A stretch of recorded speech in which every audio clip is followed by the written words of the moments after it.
At 24 years old, this young man of Swiss origin from his mother and German from his father has made his passion for Kung Fu his life. Just a few days ago, he returned to China after organizing a Kung Fu retreat in his native Switzerland. He went to China for the first time in 2005 because his parents had work there.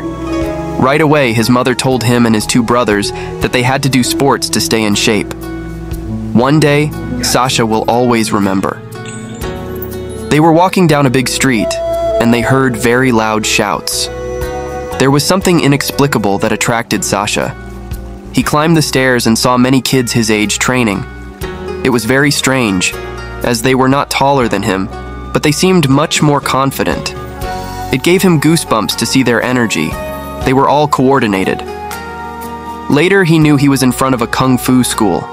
He said to himself that this was what he wanted to do. So he started practicing this discipline at 6 years old. He had some interruptions, as he tried other sports in the meantime, but it's really Kung Fu that he prefers.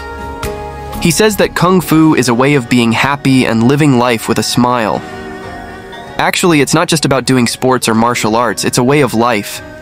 If a baker gets up, makes his croissants every day trying to improve, then he's a bit like a Kung Fu baker. In June, he does a retreat in Switzerland which takes place in Champéry in the mountains. Actually, the idea had been in Sasha's head for a while because since he opened his social media, many people shared their desire to train like he did, but without having to go to China. So he thought, why not recreate all this in Switzerland? He talked about it with his master, and he loved the idea of promoting Kung Fu outside of China. With his parents' help, they set everything up. They rented a big house in the mountains and prepared everything well. Over 3 weeks, there were between 30 and 40 people per week following the training that his master gave. People of all nationalities participated, including Russians, Italians, French, Ukrainians. There were people of all origins.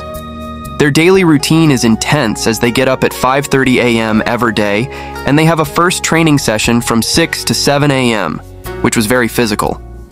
From 7:30 to 8 a.m., they have breakfast. Hot water with rice, some cabbage, and Chinese-style bread. Then, from 8:30 to 11 a.m., there is a second training session. It changes every day.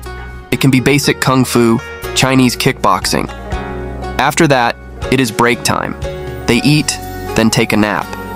Then, they do another training session until the evening. They have dinner, they have some free time to do what they like, and then everyone goes to bed. Sasha says that he feels like a lot of people don't take the time to sit down for 2 minutes and spend time with themselves. Kids at the bus stop can't wait a minute without looking at their phones. He says that Kung Fu has taught him a lot about himself. Before he did Kung Fu, he was shy, and since then, he has gained a lot of confidence. When he did his mandatory military service in Switzerland, Kung Fu helped him a lot with the discipline. He never thought he would become a lieutenant in the army, but he did it thanks to Kung Fu. His master's name is Shemiao Hai, and he's really great. When Sasha told him about his retreat project, his master supported him 100%. Sasha says that in China, it can be tough to find a good master because everyone has their own philosophy that sometimes doesn't match ours, and several will never fully respect Kung Fu practitioners who are not native Chinese because they consider them tourists. His master chose him as his disciple. In Buddhism, this practice means that they are karmically linked. It's a bit like he is his spiritual son. Sasha was once in a temple, and they were performing for tourists. The tourists paid for the temple visit plus a Kung Fu show. It was so beautiful when he saw them. Their talent was impressive. He had the same stars in his eyes as when he discovered Kung Fu as a kid. He told himself that he had to reach that mastery. What inspires him the most is the qi, the life energy, always related to yin and yang. Whenever he does a form of Kung Fu, he feels so good, in the present moment, and so alive. Sasha's goals in the short term is the next retreat he will organize in October 2024 in Switzerland. He also had offers to appear in movies, but in the long term, his dream is to open his own Kung Fu school. He also plans to participate in an Ironman race, which includes swimming, cycling, and running. Would you leave everything to practice Kung Fu as he did?